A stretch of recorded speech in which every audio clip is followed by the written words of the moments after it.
Good day, everyone. So today I've got Radostina with me. Today we are actually talking about vocational indicators.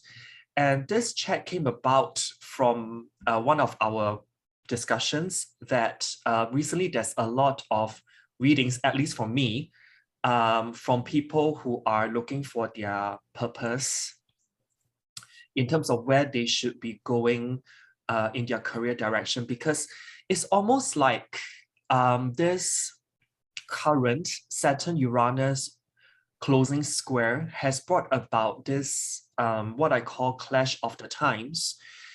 And it's time to kind of pivot. I think the keyword here is pivot, and to redirect your life's direction and structures in order to welcome a new cycle. First of all, I'm really happy that we are back together discussing astrology. It's been a while. It's been a while, yes. It's been a hectic summer, to be honest. Right. I was planning on having more relaxed time, and it turned out that it was quite a busy one. But yeah, the topic of where am I heading towards in this life in regards to career, and being more authentic and Right. finding the thing that people actually want to be doing and making sense for them and making them happy is something that is popping up more and more lately. And people are really on a crossroad, and they really want to be doing something that makes sense. And it's even not so much about how much money it will bring in the short term, but it's an investment towards a happier, more meaningful future in their work life. And that's definitely like they're looking for their mission in life, basically. Do you find that after we've like officially switched over from the Earth era to the Air era, like post 2020, after that Saturn-Jupiter conjunction in December 2020, that it's almost like we are still trying to grapple with making sense of 2020. And 2021 is really like that decision-making year. And then 2022 will be when we really need to execute whatever plans we formulated in 2021. Yeah, it's like a transition year. It's like finding the balance maybe, or finding new ways as well. I mean, it's like that square between Saturn and Uranus this year, which is like 3 times, I think, in 2021. Yeah. And then in 2022, I think we've got eclipses highlighting that that square as well. So it's almost like this year we're making plans, and then next year we have to make that decision to leap off the cliff. And also materialize, because the nodes are changing from Gemini, the Gemini Sagittarian axis to Taurus Scorpio. So it's all about the money, baby. And then the nodes will somehow either conjunct or square that Saturn-Uranus aspect, which will still be active in 2022, by the way. And it's highlighted by eclipse, and the notes are there. It's like, wow, I just see like there's this like upgrade of our personal timelines. It seems to me that things will only accelerate from now on in terms of living the Aquarian age, so to speak. Yeah, but on a material level, like money-wise, there might be some struggles. But having said that, I find that the Air era, right, is really like, you know how the Earth era is more about that fixed or permanent job contract in which you just, irregardless of what you do, you get this kind of a fixed rate at the end of the month, be it how much or how little you do, plus the benefits that comes along with it. But now I find that more and more of those being taken away, and it's being replaced by, be it project-based work, Yeah. and anything that's like freelance. Yeah. Absolutely. That's actually, I had a client earlier today, and he was on a crossroad in his career path, and it was interesting because he felt like he has to be doing one thing, Right. and it should be one thing only, and that's that. And because of this belief, he couldn't see the opportunities that he's getting. And then when I told him that he doesn't necessarily have to be stuck in one place and do one thing, and this actually will make him a lot freer and feeling more confident in what he's doing, and actually making more money if he's Right. doing different things. And he was like, oh, you're right, and I've always wanted to be doing this, but I for some reason I thought that I have to have one job. And I'm like, no, you don't have to. I think that's like fixed income become variable income, fixed working hours become flexible working hours, fixed location become working from anywhere in the world, and job security as per pre-2020, it becomes like on-demand jobs. Like, I think that as I mentioned before, that people will be wanting to be more and more authentic in the way they work and to believe in what they're doing. So I think it's quite an exciting time that we're living in, even though it's a little bit scary because of all the insecurity and all the changes and all the uh, impossibility of really planning the future. It's still the uncertainty is quite strong. I think it's almost like, in the Earth era, we've been kind of like put into a mold as defined by people up there, what they want us to be. And so we just kind of conform into that norm. Yeah, but speaking of the Aquarian era, Aquarius is a fixed sign. So it's a little bit tricky because there's still some sort of a mold, but it's more of I'll be doing whatever I want.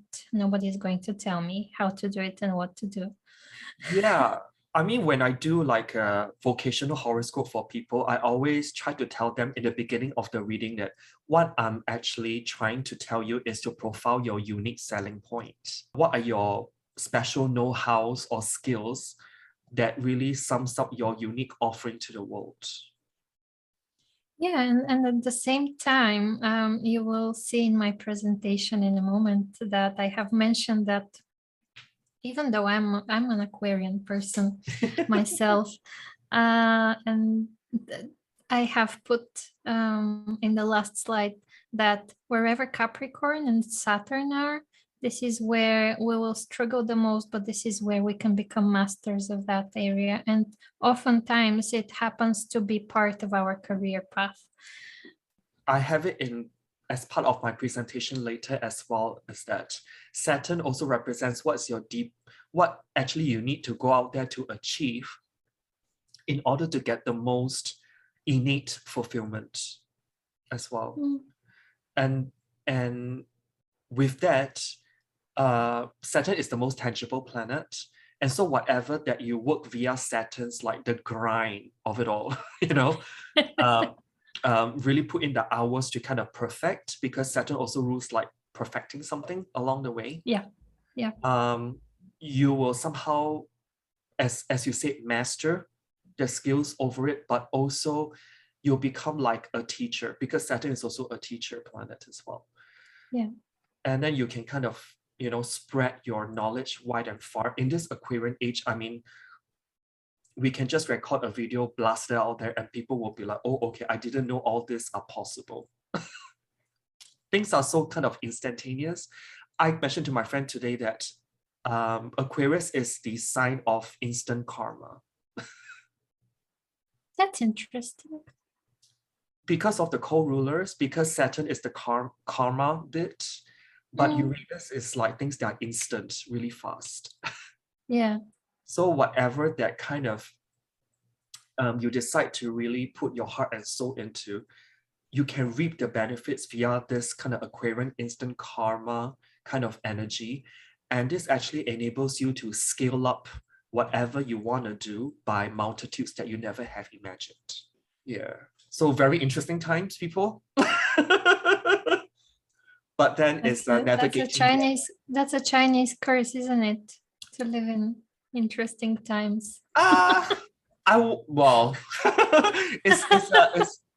it can be on one hand very interesting and exciting, which is Aquarius, but it can also be that Aquarius is also the sign of like acceleration.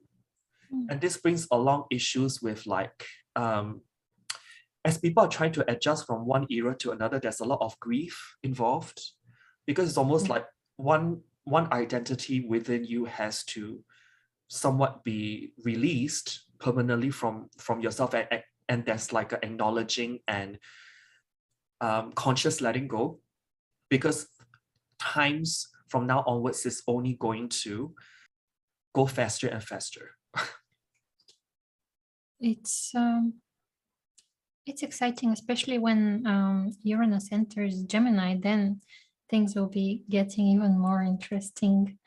So what do you have to present for us, with the vocational? I have the basics. I really have the basics from Western astrology perspective. What are the main things that we look at when we are looking for our career path and when we are reading a chart? Shall I share my screen with you? So we can take a look at this. Maybe. Yes. Okay. So we have the chart. We have the 12 houses, and what we are looking in the chart is the second house, the sixth house, and the 10th house. The second house is the house of finances, the house of money, the house of how we make money in an honest way, how we work, what kind of job to take on so we can make money. The second house is interesting because it has also our value system there. So if we have problem with money, we probably have some sort of a problem in our understanding and value system, and how we've been taught about money and about things that we own and things that we that are precious. So if you have problems making money or keeping money, that means that somewhere in your values there's something that's basically working against you and the material part of life. But in general, we have to look at what sign does the second house start in, and then we have to find the ruler of the second house as well and where it is in the chart. And this is one indicator of what our job should be. Not necessarily our career, but if we want to make money, what should we do?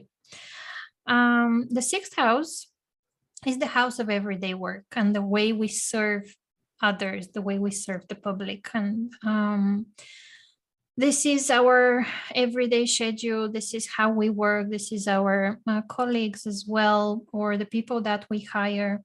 So the sixth house also indicates how we go about in our everyday work life. For example, if we have the sixth house in a earth sign, this would indicate that maybe we are not as flexible, and we don't need to be flexible in our work life. And for example, if you have the sixth house in Gemini or some air sign, we need a lot of communication. We need a lot of moving around, and even especially when there's Gemini anywhere in the chart, it means that we have to be very curious and flexible, and to have at least two things that we switch from so we don't get bored. Again, how with about mine though? My sixth house starts in Aquarius. it's the same. I mean, you're a rebel. You can't work under any rules, and you prefer to just be on your free schedule. I mean, when there's Aquarius, it suggests that we need to feel the freedom. We need to feel like we are setting the rules. And maybe you are working 24/7, but it doesn't matter because you have decided. So nobody's telling you to do so. And this I is don't super have to answer important. to a boss or something. Yeah, exactly. Plus your sixth house in Aquarius. I mean, Aquarius is the ruler of astrology, so pretty much explains it. And we are again looking for the ruler to see where in the chart it is, and it gives us more information on what exactly is happening during the day and in our schedule. And then we have the 10th house, which is the house of career. This is the highest point in our chart. This is where we can reach our biggest accomplishments. And this is our vocation. So basically, this is where we are all trying to get to at some point in our lives. And of course, the 10th house sign, where the 10th house starts, suggests what type of career we are going to be heading towards, and our path to getting there. And it might be even, there might be different things that we do in life, and they will always have something to do with the 10th house sign. And of course, the ruler, we're looking for always with the ruler as well. So this is the basics. You get the second, the sixth, and the 10th house. You check their signs and you check where the rulers are. Of course, if there are planets in these houses, they give extra information, and this might mean that you might concentrate your efforts on one of the planets, or in all of them. You might have different type of things that you're doing during your life, so or at the same time. And I have prepared very interesting examples of people with different developments in life. And there's one person who works so many things, and he does it as his career, and they're different, and at the same time when he's working on them, like I think that at least three things that he does. So yeah, there's actually this example. We have the second house in Aquarius. So that means that this person can make money out of Aquarian things. IT, HR, astrology, you name it. I mean, everything Aquarian can bring money. But to know exactly, maybe to know more specifically what to go towards, we're looking at the ruler, which is Uranus, and Uranus is in Scorpio in the 10th house of career. So some combination between Aquarius and Scorpio, which narrows down the things. It means that through his work and through the way he makes money, he can bring change, he can bring transformation. And he also, both Aquarius and Scorpio are rebels. They don't like to be under anybody's rulership, or they don't want to be answering to anybody. They want to be doing whatever they want. They're quite stubborn, so he needs to be independent, and he needs to be an authority, because the ruler of the second house, the way he makes money, is in the 10th house of authority. Plus he has his ascendant in Capricorn, which is authority itself. So it all leads to being able to work and be independent, and bring change and bring impact into the world. It's almost like he finds his power by calling the shots, right? Second house ruler in 10th. Yeah. And then we have the 6th house in Gemini. And as I mentioned before, where we have Gemini, we need to have different things that are making things interesting for us. We need to be flexible. We need to be moving constantly, because if he stays in one place for too long, he'll get bored. So the ruler of the 6th house also suggests that throughout his day, he's probably communicating a lot, and that's what he actually does. The interesting part is that his ruler is also in Scorpio in the 10th. So again, this topic of being an authority, being his own boss is and bringing change to the world is something that constantly repeats itself throughout the chart. And there we have the Scorpio 10th house, midheaven. So looking at the ruler is in Pluto is in Libra in the 9th house. So it suggests that his career has to do with higher education and Libra things. Let's say, I don't know, the justice system, which he is part of it as well.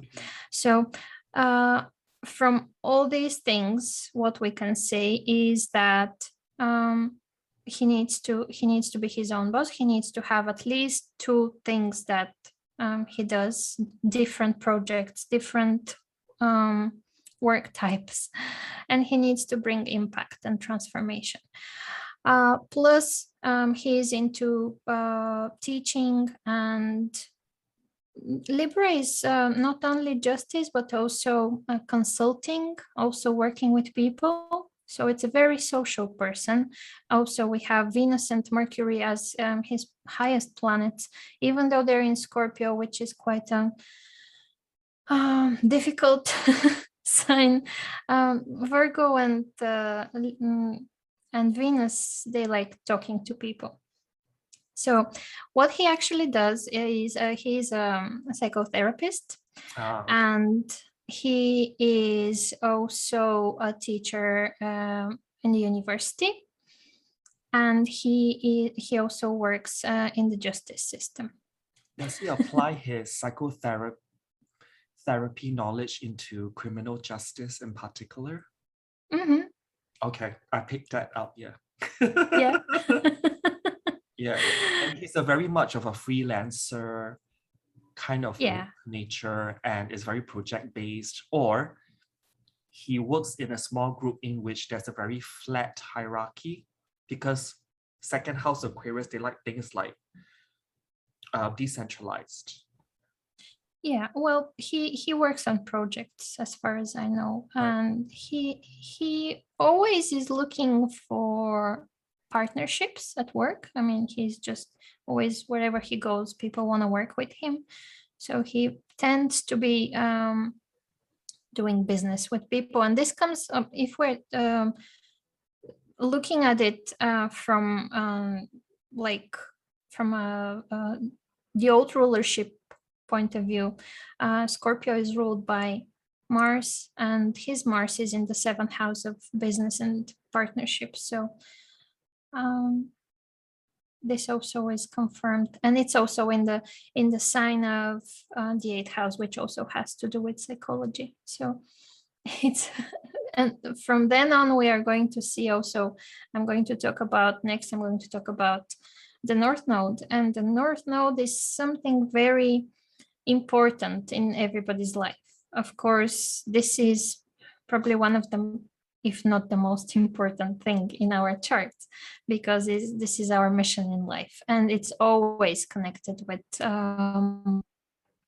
what we do career-wise, I think, anyway.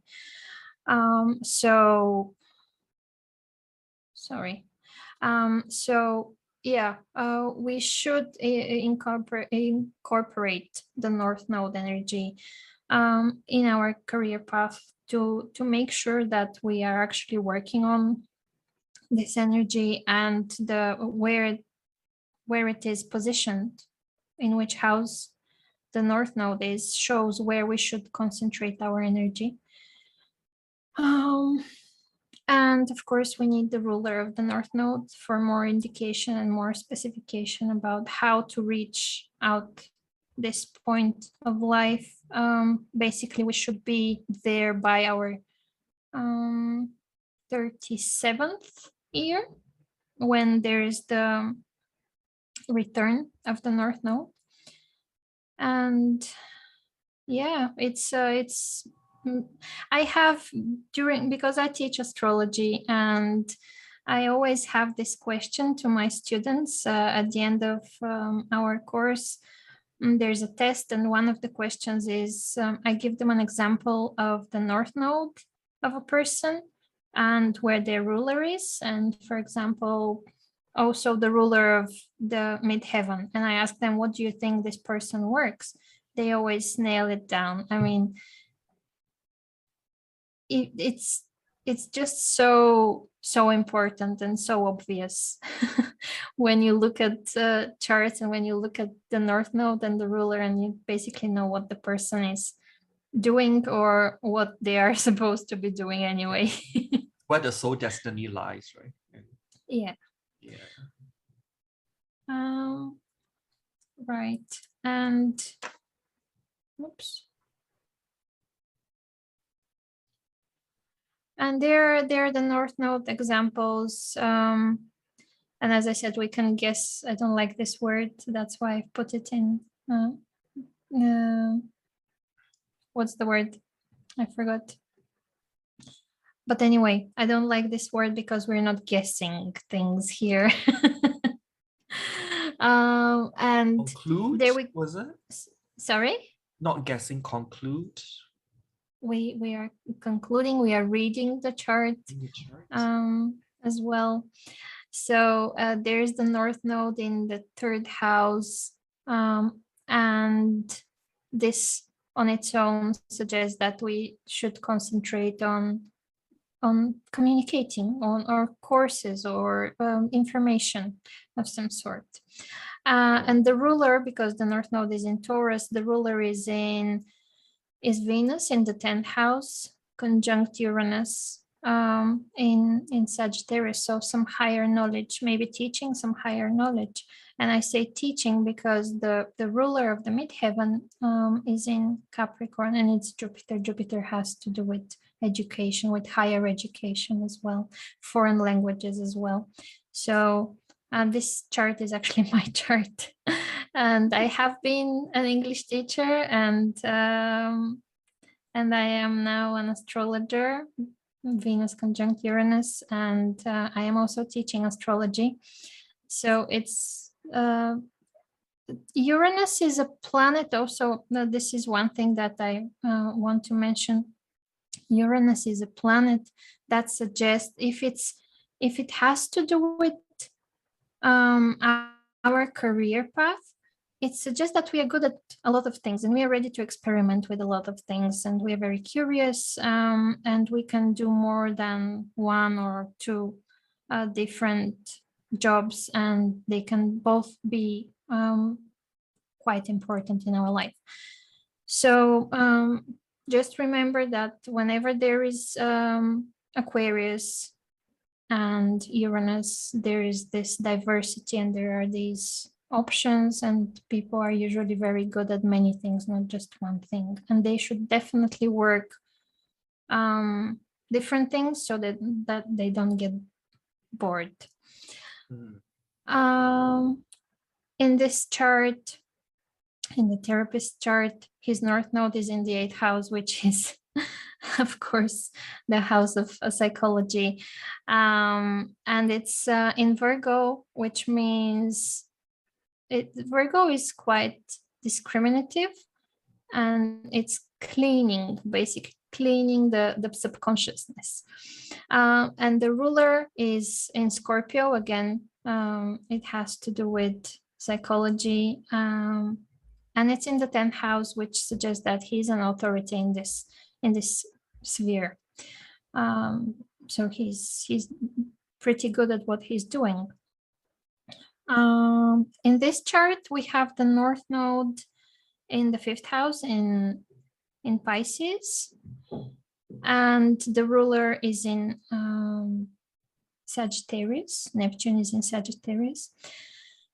And this woman has her own language center. She's working with kids and foreign languages. So you see 5th house of children, Neptune in Sagittarius, foreign languages. And if we're looking for the old ruler or the co-ruler, Jupiter is in Scorpio. And because I have worked with kids in this kind of business, I know how transformative this is. So Jupiter in Scorpio suggests transforming somebody's life in a way, and conjunct the moon, taking care. Moon is always mothering and has to do with Moon is kids. also like kids, right? As well. Yeah. So, yeah. So there you go here. And here we have the last example with the guy whose North Node is in Gemini. This is not as obvious, even though to me it is, because North Node in Gemini, you would say he's probably very chatty, very a person who deals with communication. The ruler is Mercury, and it's in Cancer and in the 11th house. So he's a construction engineer, and he's a very clever guy as well. And he's been working as a construction engineer for a very long time. Constructions are in the 10th house. There's the big structures, and in Cancer has to do with property. So it definitely makes sense. Engineering comes from the 11th house, and Uranus in the 4th opposing the North Node. So it's basically this is what makes it actually quite obvious to me. Now, as far as I know, he's moving more towards the IT sector, but it still makes sense because, again, the North Node is in Gemini. Oops, sorry. And the ruler of the North Node is in the 11th house, which is an Aquarian house. Oh. And the last thing I want to mention is that there are other things that we should be looking at. These were just basics, and if we want to have an in-depth and more detailed understanding, as we are in the Virgo season, we should also, of course, take a look at the sun. The sun is it's what we came to be, but it doesn't mean that when we are born with the sun in a certain sign, it doesn't mean that we have mastered the sign. So we need to grow into the higher vibration of this particular sun path. And then we look at the ascendant as well, and the ruler of the ascendant, to see how we are going to achieve our sun's potential. And it always has to do with our career path. This is who we are, basically. And as we mentioned before, Saturn and Capricorn, where Saturn and Capricorn are, this is where we are going to be struggling. But also this is where we can become masters of that topic, and this is how we can reach our greatest potential and be feeling materially comfortable, because Saturn is a very material planet, and Capricorn as well has the need of being financially stable. And we can also look at the previous examples and see that, for example, in my chart, Saturn is in the 9th house. So higher education, teaching, philosophy, and because it's in Scorpio, psychology, and I'm more interested in the psychological esoteric stuff as well. Yeah, and esoteric stuff and occultism, but I'm very interested in the astrological psychology, psychological astrology. I'm getting mixed up. And it was also very difficult for me to see myself as a teacher. And I always said that I'll never be a teacher and I don't want to be a teacher. And then it turns out that I definitely feel it as if that's what I've been born to do.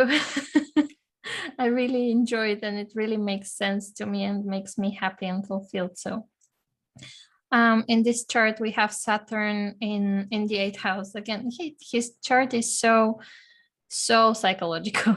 Yes. And I don't know too many details about his life, so I'm not quite confident to talk about where exactly are the hardships in such position with Saturn in Virgo in the 8th house. It's definitely not an easy one. But I would Well, it's just hard say to get to know him intimately, I think. Yeah. it is, Yeah. and he's also very like he's like a poker face. I mean, it's really hard to read him unless he decides that he can let you. So, but he is really good at reading other people. He's the master of other people's consciousness and subconsciousness, I think, from what I've seen. And a great teacher as well. And then here we have this lady with Saturn in the 7th house, and I know how much she has been struggling with her business and partnerships. But she will probably, I mean, I haven't seen her for ages now, but I know her struggles, and she probably will. She has overcome a lot of things in her life in regards to her own business, but also in her personal life as well. And it suggests that she will eventually become the master of these topics. And in this chart, Saturn is in the 3rd house. 3rd house, yeah, in the 3rd house, and it's all about the way of thinking, because it can be quite, I mean, he can be quite stubborn. He is very stubborn, actually. And I think, in my opinion, even though I don't think that anything in life happens without a reason, but I think he has wasted a lot of time in not changing the way he thinks and not changing the way he works. But then when he did the change and when he started thinking, started being more flexible and understanding that things can be different, I think he started making more money as well. He has Uranus. Saturn is like the builder, archetype. Yeah. Yeah. And here the geniosity is coming from Mercury conjunct Uranus, even though it's quite a wide conjunction, but still very, very clever person. So yeah, that's about it from my point of view. What do you have? What do I have? I'll just share my screen in a minute. And what I want to bring in terms of vocational indicators are Oriental planet and the concept of an Arabic part called the part of profession. And the third one would be the Jupiter-Pluto midpoint. Let's start off with Oriental planet, and it's actually defined as the planet that rises just before the sun. And for this criteria, I actually narrow it down to Sun to Pluto plus Chiron. I was about to ask, do you work with the 10 minus the Sun. Oh. Okay. So because I find that the Oriental planet actually flavors, or as I put down here, serves as the brushstroke.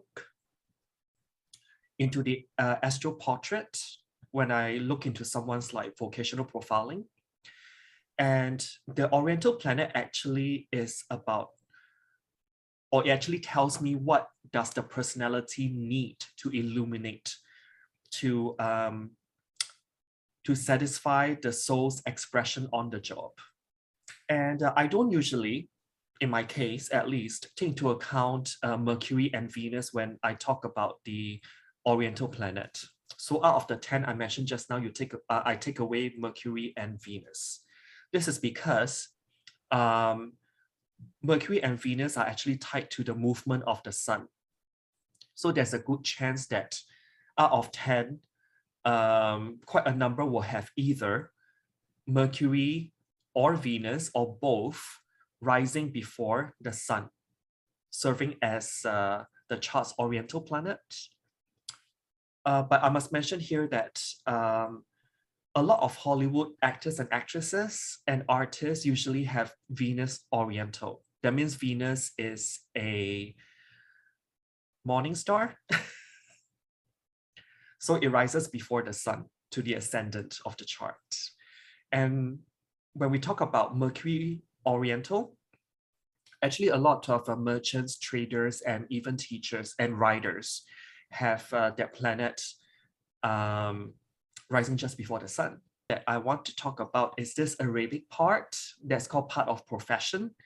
Now, I do look at the more obvious Arabic part, which is the part of fortune, like most astrologers do. Part of fortune is actually about the combination of sun, moon, and ascendant. And hence, it's a very important part of the chart that we need to look at of what makes the person truly happy in terms of mind and spirit in order to be fulfilled. But for this part of profession, I shorten it to the term POP, so it's easy to remember, POP. And this particular Arabic part actually combines the ascendant, the moon, and Saturn placements. And this will kind of give like an additional flavoring or coloring about career interests and activities. And I've actually put the formula right here. It is ascendant plus moon minus Saturn. And the sources that this formula come from is from these two astrologers.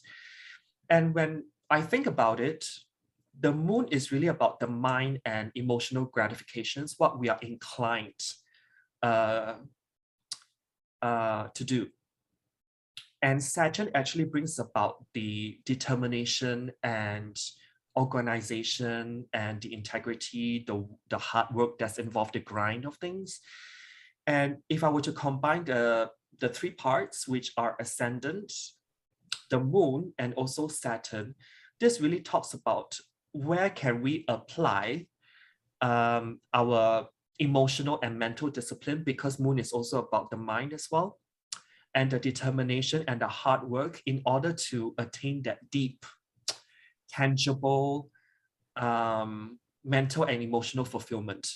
And as with any Arabic part, I look at the sign and house that it actually sits in, and then the ruler of that part of profession and the aspects to the planet to kind of paint or build that picture around it of what needs to happen, or I should say what conditions and energies need to be infused into work and career in order for that person to feel alive.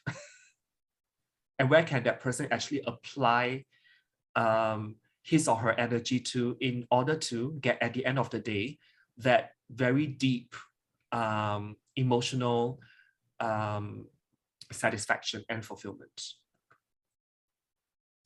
So the very last point that I want to touch on is I use the concept of midpoints, and the midpoint is defined as the middle distance between two bodies in the chart.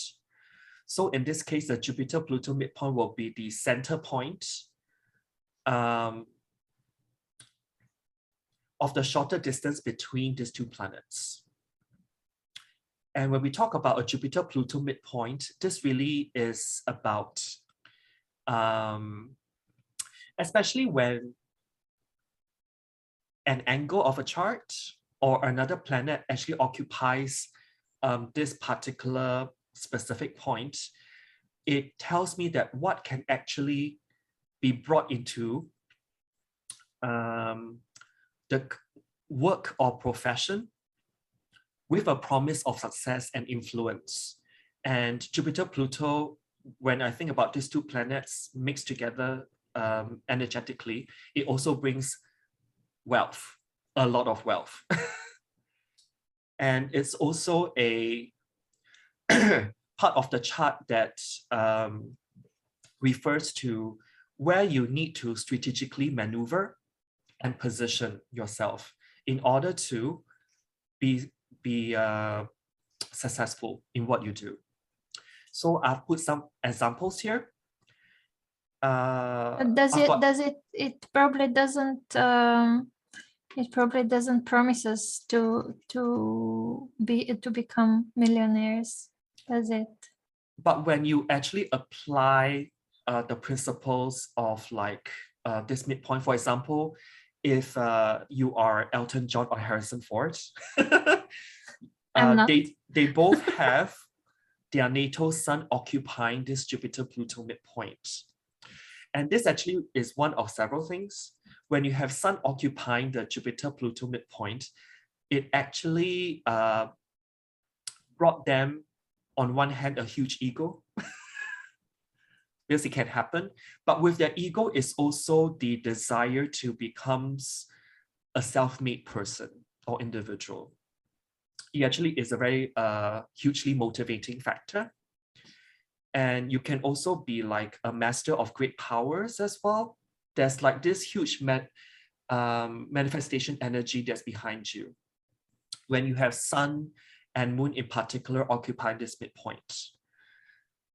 Do you think that people can have such a position in their chart, like Elton John and Harrison Ford, but not use it? Or is there some inner power that actually makes you make use of this energy? As with anything in astrology, there are different like levels of what do you call that? Where each planet and each midpoint will function in your chart. And if you use it for destructive purposes, yeah, I mean, when we talk about Jupiter-Pluto, it can also mean someone who's doing something criminal as well, potentially. So they can be very good at what they do, but just doing what, you know what I mean? Like, yeah. But then energetically, when the sun occupies the Jupiter-Pluto midpoint, as per Elton John and Harrison Ford, they have extremely big goals, which leads to eventual success. So it's that sun illuminating this midpoint that they will kind of manifest that, on one hand, huge ego, but on one hand, they always want to aim high in life, bigger, better, wealthier.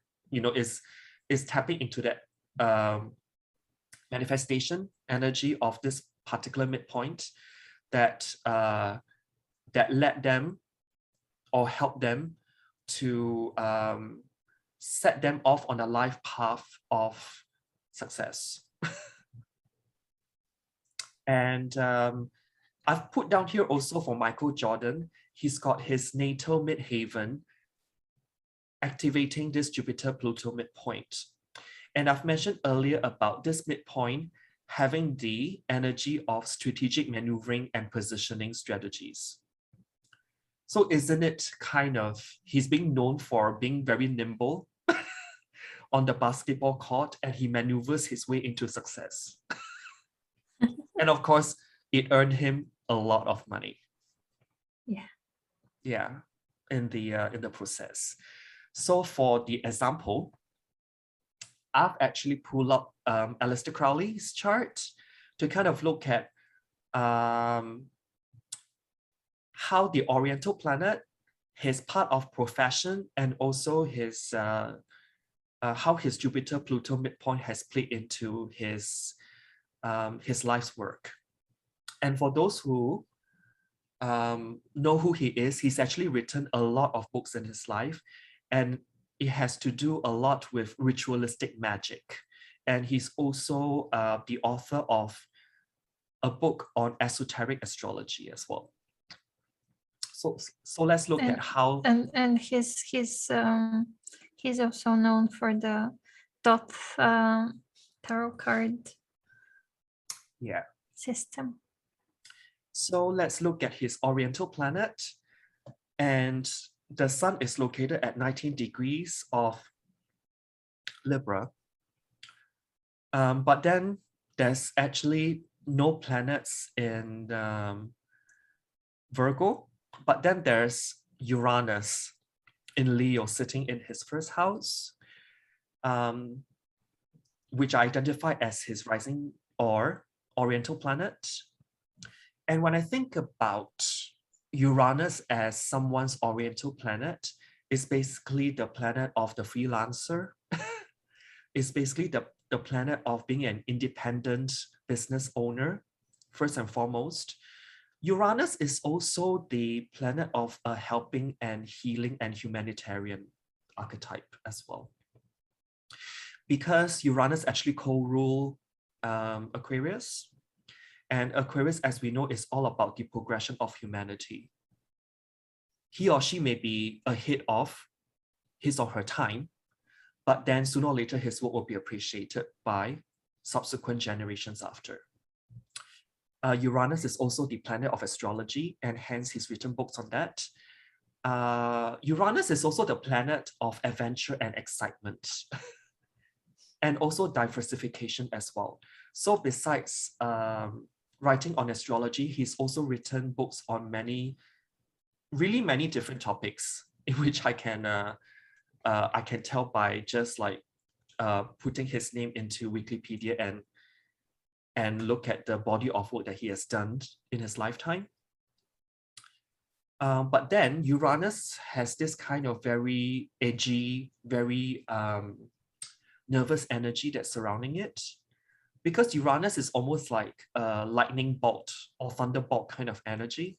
And so when someone has got Uranus as the Oriental planet, work has to somehow serve as an extension of his or her nervous energy. It's like an output, or the work needs to somehow be helping him or her to get rid of the excess mental energy in the head. So this kind of sums up that he is someone who is potentially an astrologer. So that kind of covers it. So now let's move on to the part of profession, which is this POP right here. And for him, he actually falls into his second Placidus house, and also whole sign house in the sign of Virgo. And the sign of Virgo is really about something that's ritualistic. That's why Virgo actually rules our daily routines. And the ruler of that part of profession, which is Mercury, is actually sitting in the sign of Scorpio, conjunct Jupiter. And so he's writing something potentially, or he's able to distill ideas surrounding rituals. And the ruler of Virgo, which is Mercury, is sitting in a sign of Scorpio, so something that's a occult ritual. So he's written books surrounding that as well, and also written something that's very psychological as well. And he managed to because Virgo is a very weaving sign, and he manages to weave like seemingly different disciplines into one cohesive whole. That's what Virgo does. It distills the interdisciplinary information into a cohesive whole. And also, if we look at the ruler of that part of profession, which is Mercury, it actually forms what I call a T-square with Uranus and Saturn. And this also brings in the energy of the ascendant and descendant. As what Radostina mentioned earlier, ascendant is really how we approach life or how we get on with life. So he'll be using a lot of his mercurial qualities, combining it with astrology, which is Uranus over here, and perhaps becoming a teacher as well, of sorts, with others or with the public. Seventh house is how you interact with the public. So when Saturn is there, he may or may not be the most kind of friendly person. But then not to forget that Saturn is in his home sign and is opposing Uranus. So this actually tells me that in his first and seventh house, by the way, so it's almost like he will actively, first and seventh house, because it's a cardinal house, first, fourth, seventh, and 10th, to use his mental faculties towards the progression of humanity. And he'll somehow become like an authority figure in terms of that. And this is done via writing, which is mercurial, or other forms of communication back then, but also publishing books as well, because Mercury is pretty close to Jupiter, which is the sign of like the publisher of things.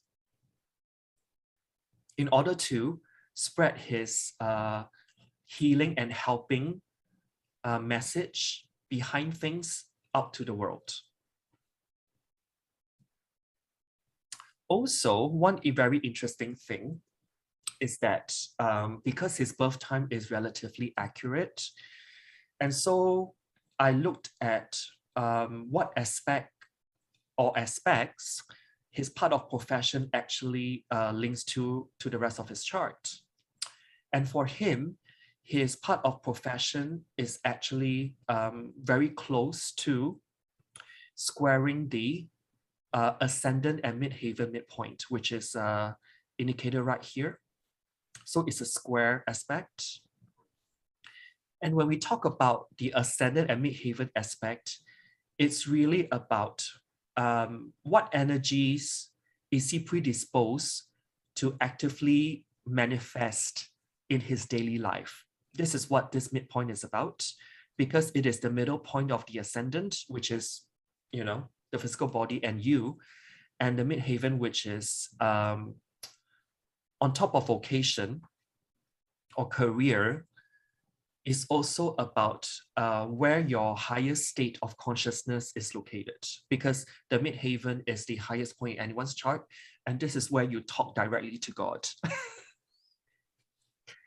And when the part of profession is the most highly expected thing to it, it actually tells me that he will be using his part of profession characteristics and actively manifest it in his life on a day-to-day basis. So the third and last part of this delineation is about the Jupiter-Pluto midpoint. And for him, the middle point of where Jupiter and Pluto is, Mercury is actually occupying this specific midpoint. And this really emphasizes his mercurial properties. It's in the fourth house, is a house of, on one hand, security, property and land. But fourth house is also about the deepest part of our consciousness. And he has how come that as well. How come Mercury occupies the midpoint? Because Jupiter is here and Pluto is here, so wouldn't the midpoint be somewhere here? I think you have actually. Yeah, So I've actually also generated the midpoint tree according to this chart. And this is actually pulled out from Solar Fire. For me, I actually look at the not only the conjunction, the opposition, I also look at the square aspect. And this is the midpoint tree, I would like to call it. And I look to this in every client's chart actually for some deeper layers of clarity. And if I look at his Mercury tree, his Mercury actually squares this particular midpoint. Yeah. Some astrologers actually use also the semi-square. That means 45 degrees. Yeah. And so it will actually lengthen each midpoint tree even longer. So at some point I need to do a cutoff because otherwise there's just too much information and you get lost in the forest and can't see the light. So I stop at usually the square. So anything that's, which means Mercury can be expecting this particular midpoint, which is Jupiter-Pluto via conjunction, opposition, and square. And I stop at a square. But some people use semi-square as well, which is, you know, each to their own. And this actually emphasizes a lot on the mercurial properties of writing, of disseminating information. And then that Mercury rules back everything in his chart that's Virgo. And anything that is in the sign of Gemini, which are both like very communicative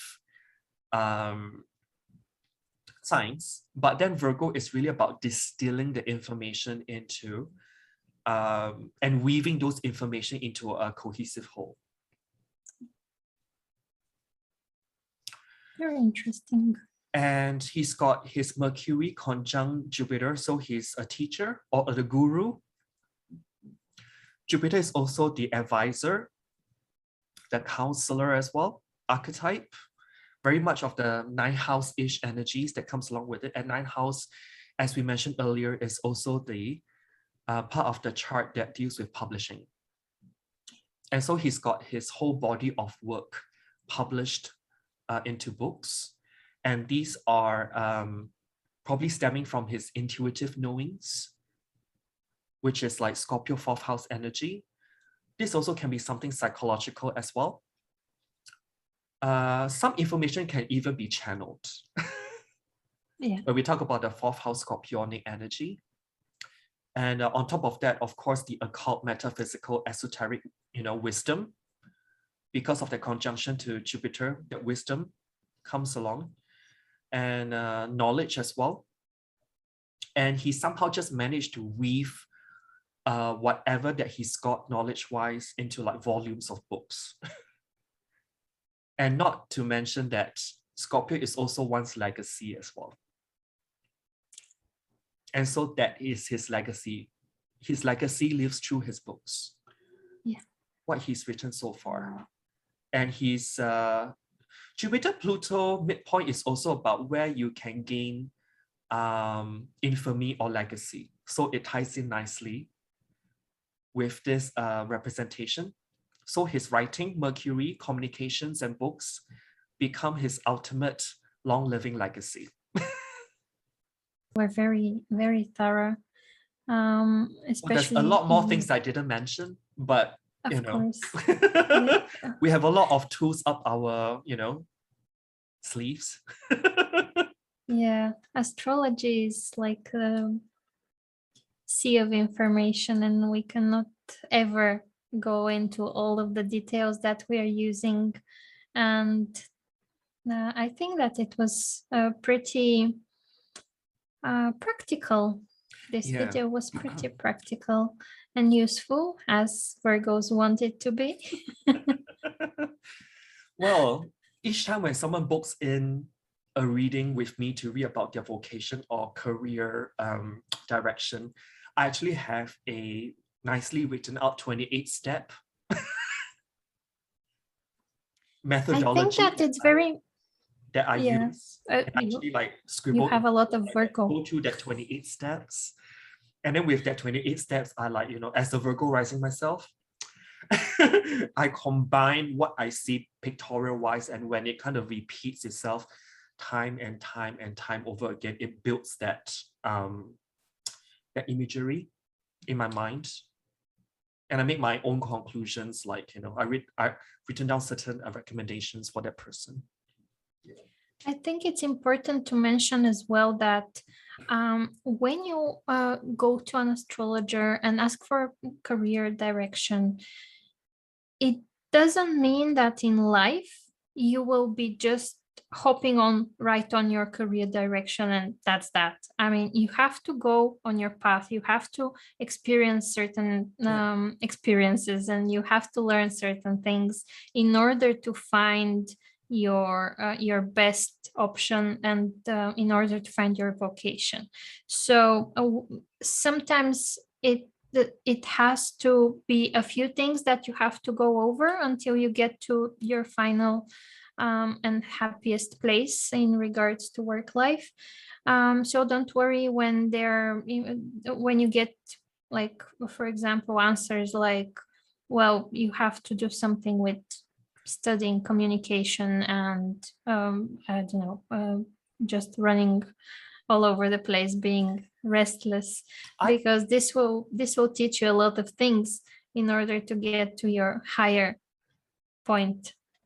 I actually, when someone books in a reading with me, the first reply email that I send them is that it's actually a small paragraph I've written.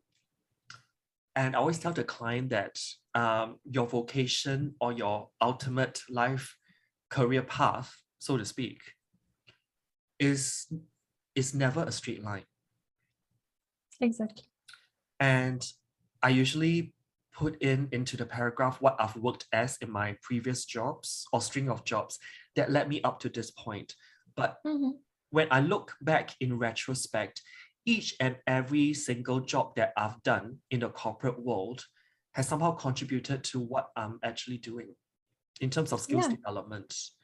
And it can be described by the same, like, second, sixth, and 10th house and your north node, and it all fits in. But you have to walk this path in order to find what really makes you feel amazing. I think it's that preconception that going to an astrologer is the end all and be all. Yeah. Anything more to add? I think this was a wonderful talk, and I hope that everybody enjoyed it. And if you feel like getting in touch with us, feel free to message us. Yes, and all our details will be in the description box below. Just one parting message, because a lot of people come to me for a vocational career reading. Their first question on their mind is that when will things go back to normal? Not going back to anywhere. No. And I usually explain to them the difference between a cyclical change and a structural change. A cyclical change means that things go up and down in the market, but you're still in the same era. But right now, what we are going through is a structural change. So it's like one straight path and it's the point of no return. So I just want to put that out there so that people will be like more informed about not deluding yourself with like when will things go back to normal, because we've already shifted from the earth to air era. And we're here to help if you feel uncertain and if you need to talk to somebody for some time frame and timeline. Soon. All right, bye. Bye.